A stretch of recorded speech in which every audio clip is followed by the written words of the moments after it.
تو اس محنت کے ذریعے سے اپنی ذاتی زندگی میں دین لانا ہے. سمجھ میں آئی نا بات کہ میری ذاتی زندگی دینی بنے، کیونکہ یہ سب سے پہلی ذمہ داری ہے کہ ہر آدمی اپنی ذاتی زندگی کو دین والی بناوے. یا ایھا الذین آمنوا قوا انفسکم واہلکم نارا، اس میں سے حکم ہے اپنے آپ کو، اپنے اہل و عیال کو دوزخ سے بچاؤ، یعنی ان کو دین سکھاؤ. تو یہ پہلی ذمہ داری ہے کہ اپنی ذات کو دیندار بناؤ. تو دیندار دین سیکھ کر ہی بنا سکتے ہیں، دوسرا کیا طریقہ ہے؟ اور کیا طریقہ ہے؟ اس لیے کہ وقت فارغ کر کے جب اس کام میں جاؤ گے تو یہ دھیان پیدا ہوگا کہ دین سیکھنے کی چیز ہے، نہیں تو یہ دھیان بھی نہیں پیدا ہوگا.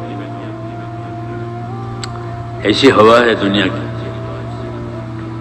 ہاں، شعور بھی نہیں ہوگا، اس کام سے شعور آتا ہے، دھیان آتا ہے. اس لیے فرماتے تھے بار بار نکلو اللہ کے راستے میں. مولانا الیاس صاحب فرماتے بار بار نکلو اور دور دور جاؤ. بار بار نکلو اور دور دور جاؤ، اس لیے کہ تاکہ اندر اترے. پھر جاننے کے بعد نہیں جانتا وہ تو پوچھے گا. جو غلط چیز ہے وہ زندگی میں سے نکل جائے گی، صحیح زندگی آ جائے گی. محنت میں سب سے پہلے توبہ ملتی ہے، وہی صحیح محنت کہلاتی ہے. جس محنت سے اپنے آپ کو توبہ ملی وہ محنت صحیح. تو اس محنت سے ہم کو کیا ملنا چاہیے؟ توبہ مل جائے. کہ اس محنت سے ہر آدمی اللہ کے سامنے توبہ کرے کہ اللہ اب تک زندگی صحیح نہیں گزاری، کچھ کیا کچھ نہیں کیا، کچھ چھوٹا کچھ رہ گیا، اب توبہ کرتے ہیں. اس لیے جان مال لگانے والوں کی پہلی صفت یہی ہے، التائبون العابدون، توبہ کرنے والے، پھر عبادت کرنے والے، پھر توبہ کر کے اب عبادت پر آوے. یہ طریقہ ہے. اس لیے اس کام کی اللہ تعالیٰ سے سمجھ مانگے. سمجھ میں ہی نہیں کہ پہلا عمل توبہ کا ہے کہ بھئی آج تک تو زندگی غلط گزاری، اب نہیں گزاریں گے. کہ ہاں کہ ایک کام ہو گیا، یعنی توبہ پر آ گیا. کیونکہ ہر آدمی گنہگار ہے. حدیثوں میں ہے کہ تم میں سے ہر آدمی خطا کار ہے. تو ہم سب خطا کار ہیں، اپنی اپنی جگہ ہر ایک کی خطا ہے. ہاں، تو کیا کرنا ہے کہ اسے توبہ کرنی ہے روز. ہاں، اور اگلی زندگی کہ اگلی زندگی صحیح بنانی. التائبون العابدون. دوسرا نمبر کہ پھر عبادت کرنے والے بنے، بندہ بند کر زندگی گزارے. عبادت کا مطلب ہے کہ بندہ بند کر زندگی گزارے، آزاد بند کر زندگی نہ گزارے. التائبون العابدون، اور اسی کو چلانے دنیا میں. یہ ہمارا کام ہے. سمجھ میں آئی نہیں بات کہ زندگی توبہ والی بنانی. توبہ کے معنی ہے اللہ کی طرف لوٹ کر کے آنا. اس کو توبہ کا ہی مطلب ہے کہ تو غلط چلے گئے تھے، اب لوٹ کر کے آ گئے. اس لیے اللہ خوش ہو جاتا ہے بندہ جب لوٹ کر آتا ہے تو کہ وہ میری طرح آ گیا تو خوش، اور معاف کر دیں گے اور خوش ہو جائیں گے. جی ہاں، کہ میرے پاس آ گیا. جی ہاں، آپ کسی کو لاؤ گے تو آپ سے بھی خوش ہو جائیں گے اللہ. کسی کو مسجد میں لے آئے، حدیثوں میں نہیں کہ کسی کو لے آئے مسجد میں، چل بھائی آج ہمارے ساتھ نماز پڑھ لے، دین کی بات سن لے. وہ پہلے آتا نہیں تھا، اب آج لے آئے. تو اللہ تعالیٰ آپ سے ایسے خوش ہو جائیں گے جیسے کسی کا رشتہ دار کھو گیا تھا اور کوئی اس کو لے آیا. بیٹا کھو گیا تھا، کوئی اس بیٹے کو لے آیا کہ آپ کا بیٹا کہاں ہے، تو اس کو انعام دیں گے وہ.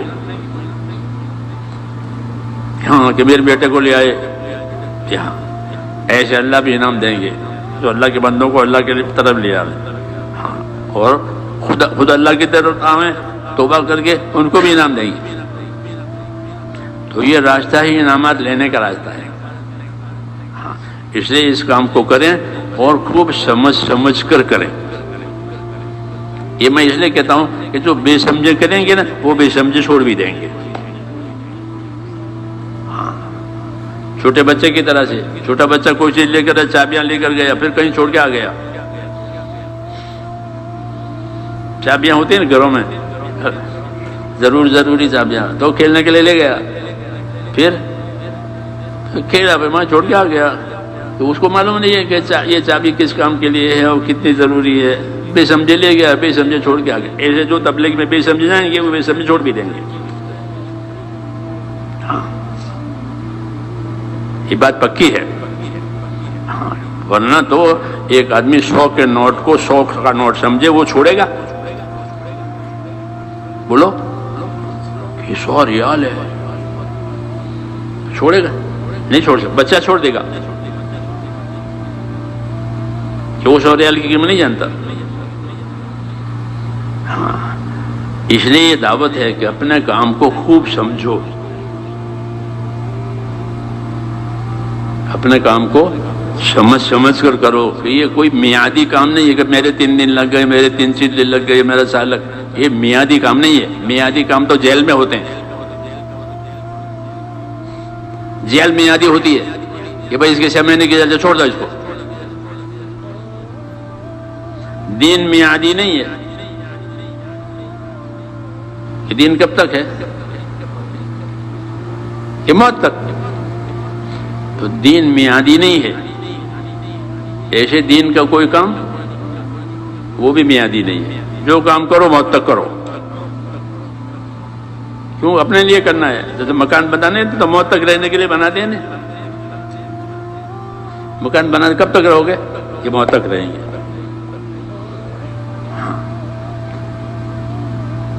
تو مکان بنایا موت تک رہنے کے لیے، کاروبار کیا موت تک کے لیے. تو دین، وہ دین کے کام کہ وہ بھی موت تک کے لیے. اس کو استقامت کہتے ہیں. کیا کہتے ہیں؟ استقامت کے ساتھ رہو کہ موت تک.